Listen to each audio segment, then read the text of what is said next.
ئەنجا مسلمانان سەبر پاداشتەکەی چییە؟ ئەم سێ جۆرە سەبرە لە لای خوای پەروەردگار. سەبڕی لەسەر تاعەت، سەبڕی لەسەر مەعسیەت نایکەیت، سەبڕێکش لەسەر قەزا و قەدەری خوا. قەزا و قەدەری خوا وایە من فەقیرم، سەبڕاگرمەوە قەدەری خوای گەورە ڕزقەکەم کورتە تەواو، هەوڵ و شەدەم لەگەڵیا، بەڵام سەبڕ شەگرم و ناشکری ناکەم. لەسەر ئەم سێ جۆرە سەبڕە پاداشتی چییە؟ خوای تەعالا فەرمێ إنما يوفى الصابرون أجرهم بغير حساب. يوفى يعني بدستي دينن بويان بيوانا أكري أدري بيان صابرون أو عليه صبر يعني قلتوا لجياني دنيا أجرهم بغير حساب. حسابي نية مثلا فلان شتمان باسكر كواد دتشاكي هي وفلان بيستي هي وفلان سطت بونس ليه، بس لصبر أخوي تعالى فرمي بغير حساب.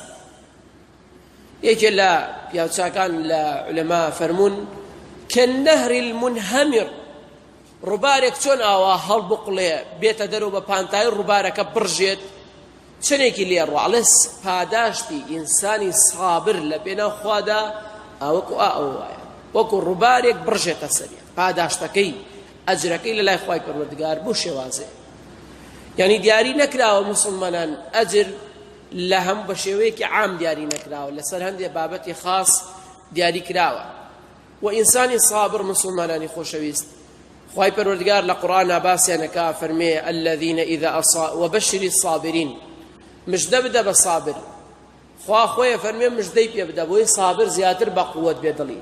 وبشر الصابرين، کام صابرین مژدەیان پێ بدە؟ الذين إذا أصابتهم مصيبة قالوا إنا لله وإنا إليه راجعون. مصيبتێکیان تووشە بەیەکێکیان لێمرێ قالوا إنا لله، ئێمە مڵکی خواین، و ئینا ئیلەیهی ڕاجعون، ئێمەش بۆ لای ئەوە گەڕینەوە، باوکە مرێ منە مرم تۆ مری، ئینا لله و ئینا ئیلەیهی ڕاجعون. خوا فەرمێ ئولائیکە عەلەیهم صەلەوات من ربهم وەڕەحمە. ئەم ئارامگیر و سەبرگرانە سەڵەواتی خوا بە باشە باسکردن و مەدح و سەنا و ستایشی خوای گەورە لەسەر ئامانەیە لە لای مەلایکەتەکان، وەڕەحمە ڕەحمەتی خوا دابەزێ بۆیان، و ئولائیکە هم المهتدون، ئەوانەش لەسەر هیدایەتی خوای پەروەردگارن. مژدەیان بدەرێ بەو سێشتە ئەوانەی لە کاتی موسیبەتاوا بن. لە ئاەتێکی ترا خوای پەروەردگارە فەرمێ یا ئەیها الذين آمنوا اصبروا وصابروا ورابطوا واتقوا الله لعلكم تفلحون. ئینسان سەبر و تەقوای خوای گەورەی هەبێ تووشی سەرفرازی دنیا و قیامەتە بێ. لە ئاەتێکی ترا فەرمێ واصبروا إن الله مع الصابرين. سەبر بگرن، خوا لەگەڵ سابڕەکاندایە، لەگەڵ یعنی بە یارمەتی و نوسڕەت و تەئید و پشتیوانی و هەتا لەسەر سەبر بی لەسەر خێری خوات لەگەڵدایە. خوای تەعالا حفظی خوات لەگەڵدایە، پاراستنی خوات لەگەڵدایە مادام لەسەر سەبر گرتنی. لە ئاەتێکی ترا فەرمێ الذين صبروا وعملوا الصالحات، ئەوانەی سەبریان گرتووە لەسەر ئەو کار و کردەوانە کە پێویستە سەبری لەسەر بگیرێ، لهم مغفرة وأجر كبير. لخوشبوني خوايان هيو پاداشتێکی گەورە و مەزنیان هەیە لە لای خوا. لە ئاەتێکی ترا فەرمێ أولئك يؤتون أجرهم مرتين بما صبروا. ئەو خەڵکانە دوو جار پاداش دەدرێنەوە، دوو قاتیان بۆ کرێ، چەندێ زۆر بێ دوو قاتەکرێ ئەو زۆریە، بەسایی چیەوە؟ بما صبروا، بەسایی سەبر و ئارامگرتنەکەیان. ولا آياتك ترى أخوة جورا فرمي ولمن صبر وغفر، هر كسي صبر بقريو لخلق خوش بيه إن ذلك لمن عزم الأمور. أو يكيك لهركارا برزكان وكار همة برزكان. وبيغمبري خواه صلى الله عليه وسلم فرمي خواهي پروردگار فرميتي يا ابن آدم إن صبرت واحتسبت عند صدمة الأولى لم أرض لك ثوابا دون الجنة.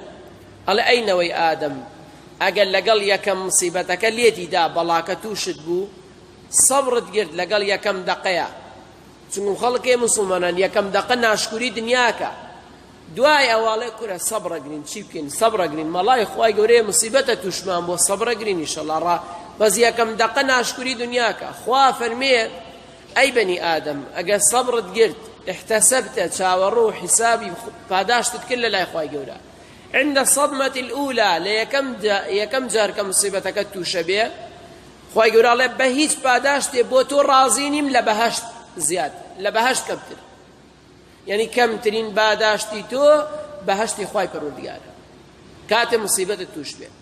زۆر خەڵکی موسڵمانان سەبر وازانەوەی لە دوایی یابیکە، مناڵێکە مرێ خوایە من چیم کردبوو، خوایە تۆ بەس منە بینی، خوایتر دەسەکاتە ناشکری. پێغەمبەری خوا صلی الله علیه وسلم دای بە تەنیشت ئافرەتێکە، وتی ئەی ئافرەت، لە دیار قەبرێک دانیشت بوو ئەگریا، وتی ئەی ئافرەت تەقوای خوای گەورە بکە، سەبر بگرە، ئارامتە بێ. نێزانی پێغەمبەری خوا صلی الله علیه وسلم وتی تۆ توشەوە نەبوویتەکەوە من تووشم بووە، یعنی ئەوە نە موسیبەتەکەم گەورەیە وەکو ناشکریەک وەکو سەبر نەگرتنێ وای وتی.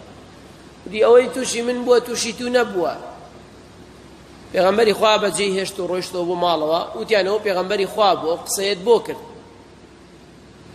هاتەوە لە دەرگای ماڵی پێغەمبەری خوایدا صلی الله علیه وسلم، وتی نەمزانی و اعتیذاری هێنایە بۆ پێغەمبەری خوا صلی الله علیه وسلم. پێغەمبەری خوا فەرمووی إنما الصبر عند الصدمة الأولى، تي أي آفرت صبر سكاتي پاداشتی هەیە و بۆتە نووسرێ عند الصدمة الأولى لەگەڵ لێدانی یەکەما توشتە بێ ئەو کاتە پاداشت دریتەوە. ئەما تێر ناشکوری بکەیت و تێر غەڵەت بکەیت و دوای بڵێ سەبرەگرم پاداشت نییە، ئینسانە بێ ئاگاداری خۆی بێ. کاتێک موسڵمانان مناڵتە مرێ کاتە موسیبەت و بەڵات بەسەرا دێن لەگەڵ یەکەم دەقەیە سەبر بگرە پاداشتە گەورەکە بەدەستێنی، ئەوەی لە لای خوای پەروەردگارە جل جلاله. ومسلمانان پێغەمبەری خوا صلی الله علیه وسلم ئەو کەسانی کەوا باسەکە سەبر ئەگرن ئەفەرمێ ئینسانەکان بەقەدەر خۆشەویستی خوای پەروەردگار بۆیان بەقەدەر ئەوە تاقییان نەکاتەوە، یعنی ئەگەر خوای گەورە ئینسانێکی خۆش بوێ تاقیە کاتەوە، مصیبەتی تووشەکە، بەڵای تووشەکە، ئەم شتانەی تووشەکە تاوەکوونێ سەبر زیاتر بگرێ و پاداشتی زیاتر بێ لە لای خوای پەروەردگار. بۆیە کە کاتێک تووشی بەڵایەکە بی معنایەوە نییە خوارقی لێتە، ئینسانی سابر ئەبێ ئاوا تێبگا لەو شتە کە جار وا هەیە عقوبەیە، جاری وا هەشە زۆربەی کات کە ئینسان هیچ غەڵەتێکی نەکرد و هیچ شتێکی نەکردووە، هیچ شتێ لە خۆی شک نابێ، ئەوە دەرەجە بەرزکردنەوەیە لە لای خوای پەروەردگارە.